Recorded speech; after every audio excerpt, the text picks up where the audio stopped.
សួស្តីប្រិយមិត្តទស្សនិកជនជាទីមេត្រីនៅក្នុងឱកាសនេះដែរខ្ញុំបានសូមជូនជារៀងមួយបទក្នុងថ្ងៃនេះលោកស្រីអ្នកនាងកញ្ញាទាំងអស់ទទួលការសប្បាយរីករាយពីខ្ញុំបានដូចតទៅ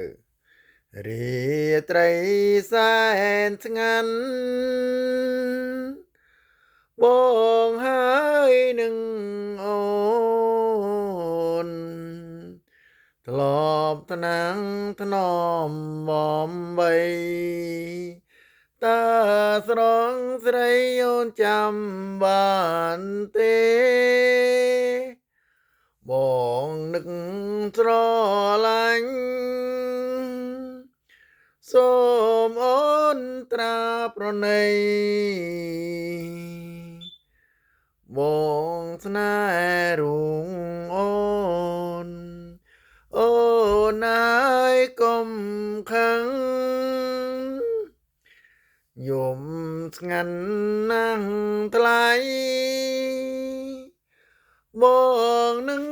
អូនសាសងនឹងគ្នាតើពុំមានដឹងឬទេថាបងនឹងស្នេហ៍តែអូនមួយរ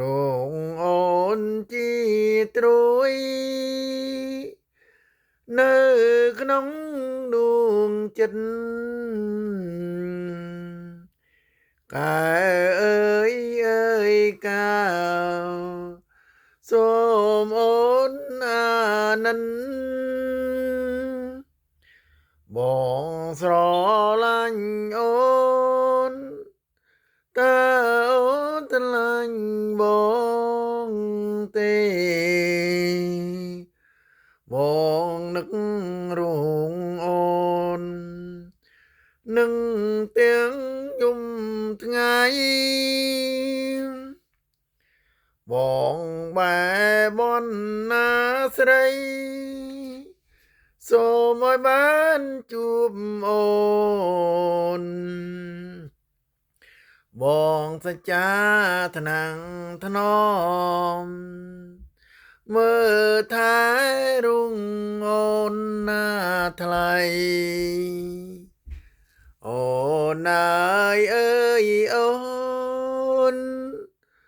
សូមអូនកុំព្រួយអីបើ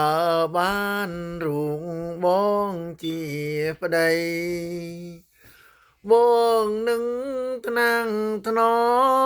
មអូនអើយអូនស្រីបងនឹកអូនណាំងតើអូនមាននឹកបងខ្លាំងទេស្រី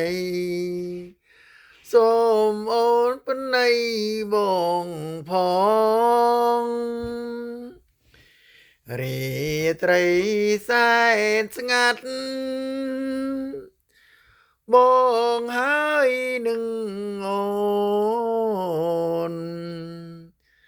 សូមថ្នាំងថ្នមថ្លៃមិនអើយអូនខឹងស្រងអើយស្រងកាព្រលឹងថ្លើមថ្លៃ